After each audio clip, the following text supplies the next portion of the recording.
আর কয়েকদিন বাদেই তো রথযাত্রা, তাই আজ নিয়ে এসেছি রথযাত্রা স্পেশাল খাজা এবং গজা এপিসোড। আজকের পর্বে একসঙ্গে 3 রকমের খাজা গজার রেসিপি আপনাদের সাথে আমি শেয়ার করব। নমস্কার বন্ধুরা, মেঘার সাথে বাঙালিয়ানার আরো একটি নতুন পর্বে আপনাদের সবাইকে স্বাগত। যে ধরনেরই খাজা গজা বানাই না কেন, তার জন্য প্রধান যে উপকরণটি চাই সেটা হলো ময়দা। আমি এখানে 200 গ্রাম ময়দা দিয়ে 3 রকমের খাজা গজা তৈরি করে দেখাবো। এখানে মেজারিং কাপে 1.5 কাপ ময়দা রয়েছে। এই ময়দার মধ্যে দিয়ে দিচ্ছি হাফ টিস্পুন নুন আর 3 টেবিল চামচ পরিমাণে আমার হোমমেড ঘি। ঘিয়ের পরিবর্তে আপনারা সাদা তেলও ব্যবহার করতে পারেন, তবে ঘি দেওয়া হলে খাজা বা গজা যাই বানাই না কেন সেটা দুর্দান্ত ফ্লেভারের হবে। আপনারা এখানে হাফ টিস্পুন কালো জিরেও ব্যবহার করতে পারেন, তবে আমি যেহেতু 3 রকমের খাজা গজা বানাবো এবং সবটাতে কালো জিরে চলে না, সেই কারণে আমি এখানে কালো জিরেটা স্কিপ করলাম।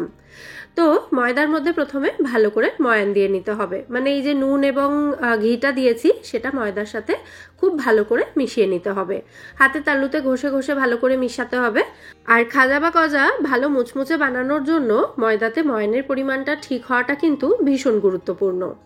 তো ঘিটা ভালো করে ময়দার সাথে মেশানো হয়ে গেলে ময়দার থেকে কিছুটা অংশ হাতের মধ্যে নিয়ে এভাবে মুঠো করবেন। যদি দেখেন দলা পাকিয়ে যাচ্ছে এবং একটা আঙুল দিয়ে চাপলেই সেটা আবার ঝরঝর করে পড়েও যাচ্ছে বালির মতো, তাহলে বুঝতে হবে ময়ানের পরিমাণ কিন্তু এখানে একেবারে ঠিক আছে। তো এবার এর মধ্যে দিয়ে দেব জাস্ট 1 চিমটে মতো বেকিং সোডা বা খাওয়ার সোডা। এটা আপনারা চাইলে ময়দাতে ময়ান দেওয়ার আগেও মেশাতে পারেন, তবে আমি মিস করে গিয়েছিলাম সেই জন্য এই সময় দিয়ে দিলাম।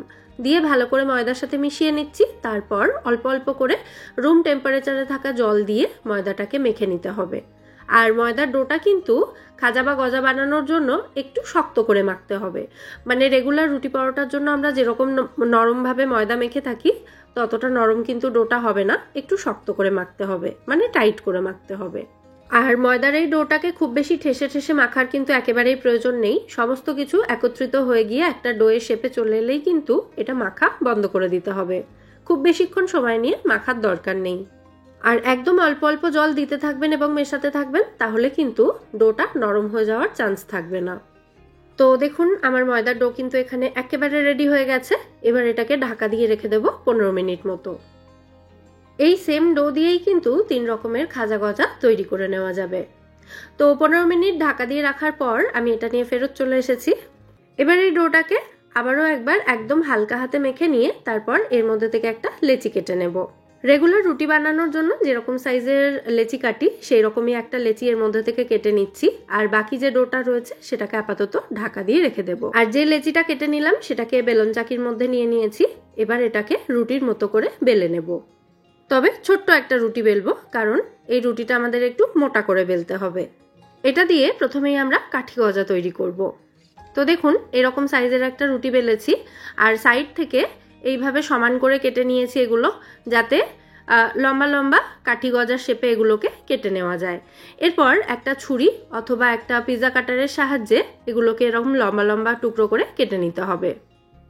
আর আশা করি দেখেই বুঝতে পারছেন এটা আমি কতটা মোটা করে বেলেছি। দেখুন আমি হাতে তুলে দেখিয়ে দিচ্ছি, এইরকম হবে কাঠি গজাগুলো। তো এবার এই যে প্রত্যেকটা পার্ট রয়েছে এগুলোকে আলাদা আলাদা করে তুলে আমি থালার মধ্যেই রাখছি। সমস্ত খাজা গজাগুলো আমি আগে বেলে রেডি করে নেব, তারপর ভাজবো। এবার যে ডোটা রেখেছিলাম সেখান থেকে আরও একটা লেচি আমি কেটে নিয়েছি। এবার এখান থেকে ছোট গজা তৈরি করে নেব। বাকি ডোটাকে আবারও আমি ঢাকা দিয়ে রেখে দিয়েছি। তো এবার একটু ভালো করে খেয়াল করে দেখে নেবেন যে গজা বানানোর জন্য আমি ডোটাকে কিভাবে রেডি করছি। প্রথমে মোটা করে এটাকে বেলে নিয়েছি, তারপর ছুরি দিয়ে কেটে 4 টুকরো করে নিয়েছি এবং এক একটা টুকরোকে আর একটা টুকরোর ওপরে এভাবে রেখে দিয়ে এটাকে আবারও বেলে নেব। এইভাবে এই সেম প্রসেসটাকেই মোটামুটি 3 থেকে 4 বার রিপিট করব। আর এই একই পদ্ধতিতে আপনারা কিন্তু ছোট গজার পরিবর্তে বড় গজাও তৈরি করতে পারেন। মানে মিষ্টির দোকানে যে বড় সাইজের গজা বিক্রি হয় সেই রকম গজাও তৈরি করতে পারেন। প্রসেস পুরোপুরি এক, শুধুমাত্র সাইজটা আমি ছোট বানাচ্ছি, আপনারা বড় করে বানালে সেই একই রকম গজা তৈরি হবে। যদিও এই বড় গজা এবং পুরীর বিখ্যাত খাজা এগুলোর রেসিপি কিন্তু আলাদা করে আমার চ্যানেলে দেওয়া রয়েছে, চাইলে সেগুলো দেখেও বানিয়ে নিতে পারেন। আচ্ছা, একই প্রসেস 3 থেকে 4 বার রিপিট করার পর ফাইনালি যখন আমি এটাকে মানে লাস্ট বারের জন্য কেটে নিয়েছি, কাটার পর এই এক একটা পার্ট যখন আরেকটার ওপরে রেখেছি মাঝে একটু করে জল বুলিয়ে দিয়েছি, যাতে প্রত্যেকটা পার্ট একটার সাথে আর একটা ভালো করে স্টিক করে যায়। তারপর সমস্ত পার্ট আবারও একত্রিত করে নিয়ে একটা ডোয়ের মতো করে নিয়ে সেটাকে মোটা করে বেলে তার মধ্যে থেকে এরকম ছোট ছোট গজা কেটে নিচ্ছি, মানে এরকম স্কোয়ার শেপে ওগুলোকে কেটে নিয়েছি। তো কাঠি গজা এবং ছোট গজা দুরকম গজা আমার রেডি হয়ে গেছে, ওগুলোকে পরে ভাজবো। আগে বানিয়ে রেখে দিচ্ছি, মানে সবটা আগে বেলে রেডি করে নিচ্ছি। বেলাবেলির কাজটা হয়ে গেলে তারপর একসাথে ভাজা এবং রসে ডোবানোর কাজটা করব। তো এখানে অবশিষ্ট যেটুকু ডো ছিল সেটাকে আমি 4টে টুকরো করে কেটে নিয়েছি, মানে 4টে পার্টে ডিভাইড করে নিয়েছি। এগুলোকে আলাদা করে বেলতে হবে। তার আগে একটা বাটির মধ্যে আমি 1/2 টেবিল চামচ চালের গুঁড়ো আর 1/2 টেবিল চামচ মতো ঘি একসাথে ভালো করে মিশিয়ে নেব। এই মিশ্রণটা আমরা একটু পরে ব্যবহার করব, যখন ব্যবহার করব তখন বলে দিচ্ছি। এটা মিশিয়ে নিয়ে সাইডে রেখে দিচ্ছি, তার আগে বাকি যা কাজ করার সেটা করে নিচ্ছি। ওই যে ডোটাকে আমি 4টে পার্টে ডিভাইড করে নিয়েছিলাম, এক একটা লেচি নিয়ে সেটাকে একটু শুকনো ময়দাতে গড়িয়ে রুটির মতো করে পাতলা করে বেলে নিচ্ছি। তবে লেচিগুলো যেহেতু ছোট ছোট করে কেটেছি, তাই এটাকে লুচির থেকে একটু বড় করে বেলে নিচ্ছি। একই রকমভাবে 4টে লেচি আমি বেলে রেডি করে নিচ্ছি। এবার একটা বেলে নেওয়া রুটি রেখে তার উপরে চালের গুঁড়ো এবং ঘিয়ের যে মিশ্রণটা বানিয়েছিলাম সেটা ব্রাশের সাহায্যে ভালো করে এর উপরে মাখিয়ে দিচ্ছি বা স্প্রেড করে দিচ্ছি। আপনারা কিন্তু চালের গুঁড়ো এবং ঘিয়ের পরিবর্তে এই মিশ্রণটা ময়দা এবং সাদা তেল দিয়েও তৈরি করতে পারেন। তো একটা রুটির ওপরে এই মিশ্রণটা ভালো করে ব্রাশ করে দেওয়ার পর আরও একটা রুটি এর উপরে এভাবে চাপিয়ে দিচ্ছি। আর একই রকমভাবে প্রত্যেকটা রুটির ওপরেই এই যে মিশ্রণটা রেডি করে রেখেছিলাম এই মিশ্রণটা এভাবে স্প্রেড করে দিচ্ছি এবং আর একটা রুটি এর ওপরে চাপিয়ে দেব। আশা করি ভিডিওতে আপনারা প্রসেসটা দেখে ভালো মতো বুঝতে পারছেন। আচ্ছা, সবশেষে যে রুটিটা ওপরে দেওয়া হয়েছে সেটা দেওয়ার পর এটাকে আমি হালকা হাতে, মানে সমস্ত রুটিগুলোকে একসাথে একটু বেলে নিচ্ছি। তারপর বাকি যেটুকু চালের গুঁড়ো এবং ঘিয়ের মিশ্রণ রয়েছে সেটাকে ওপর থেকে এভাবে ব্রাশ করে দিয়ে এই রুটিটা যেটা রেডি করেছি সেটাকে রোল করে নেব। আপনারা যদি চান যে খাজার প্রত্যেকটা লেয়ার খুলে যাক, তাহলে কিন্তু এই যে আমি এখানে রুটিটা বেলে নিলাম সব কটাকে ওপরে ওপরে সাজানোর পর, সেই প্রসেসটা করবেন না। মানে না বেলেই এটাকে এভাবে রোল করে নেবেন। রোল করে নেওয়ার পর এটাকে এবার ছুরি দিয়ে এভাবে ছোট ছোট টুকরো করে কেটে নিচ্ছি। আমি যেহেতু এখানে খাজাগুলো একদম ছোট ছোট সাইজে বানাচ্ছি, তাই প্রত্যেকটা লেয়ার যদি খাজার খুলে যায় তাহলে সেটা দেখতে ভালো লাগবে না। সেই কারণে আমি এখানে খাজাগুলোকে এইভাবে একটু চেপে চেপে বেলে নিচ্ছি যাতে খাজার প্রত্যেকটা লেয়ার না খোলে। আচ্ছা, কিভাবে বেলছি সেটা একবার দেখিয়ে দিচ্ছি।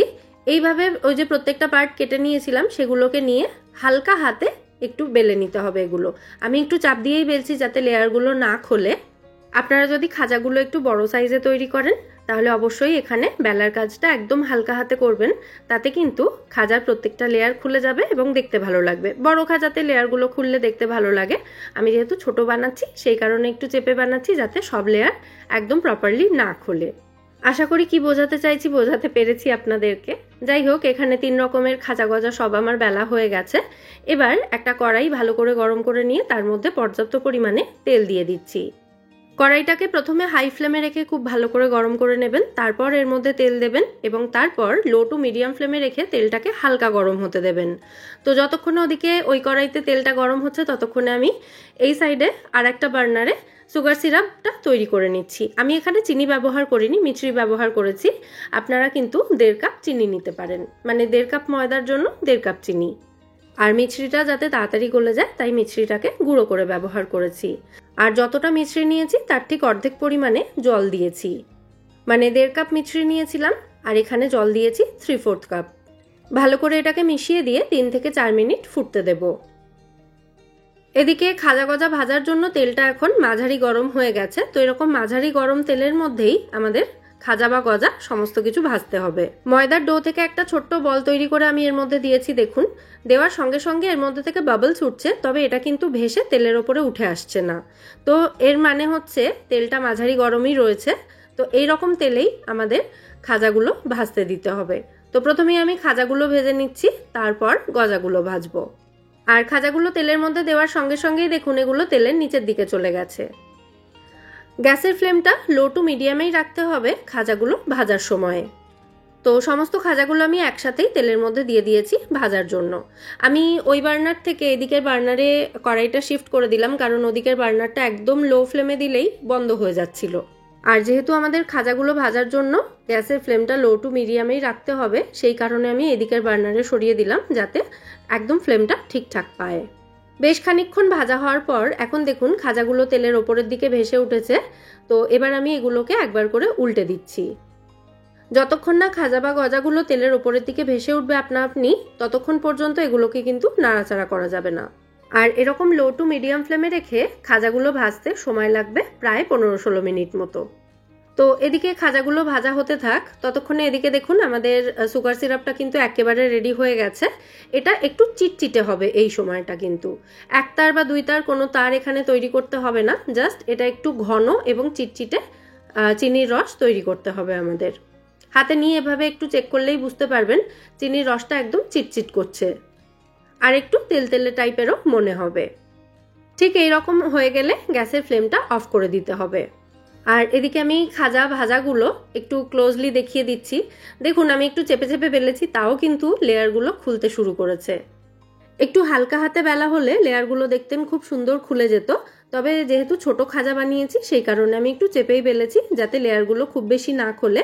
একটু এরকম চেপে চেপে থাকলেই কিন্তু ছোট খাজাগুলো দেখতে ভালো লাগবে। তাহলে আপনাদের মনে প্রশ্ন আসতেই পারে যে লেয়ারগুলো যখন খুলবই না পুরো, তাহলে লেয়ারগুলো তৈরি করার মানেটা কি?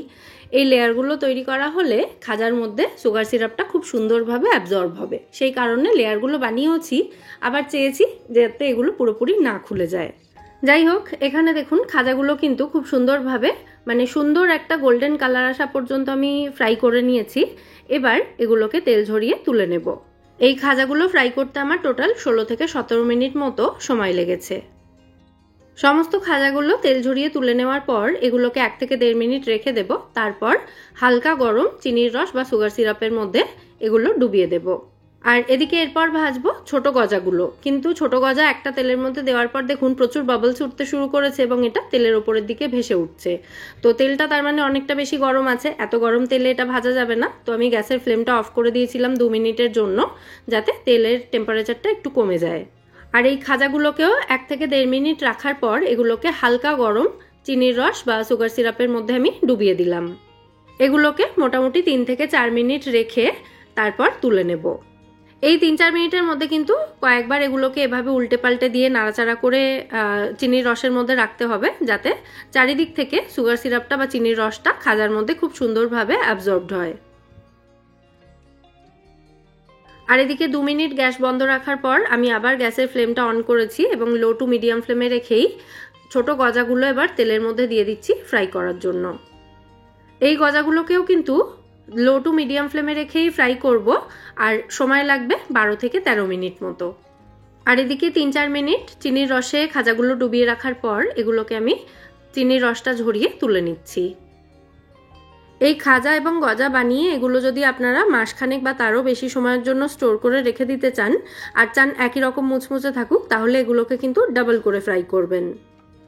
খাজা বা গজাগুলোকে একবার ফ্রাই করে তুলে নেওয়ার পর গ্যাসের ফ্লেমটা হাইতে করে দিয়ে তেলটাকে আরও একবার খুব ভালো করে গরম করে নিয়ে সেগুলোকে খাজা বা গজাগুলোকে আরও একবার ওই গরম তেলের মধ্যে দিয়ে 2 মিনিটের জন্য ফ্রাই করে তুলে নেবেন।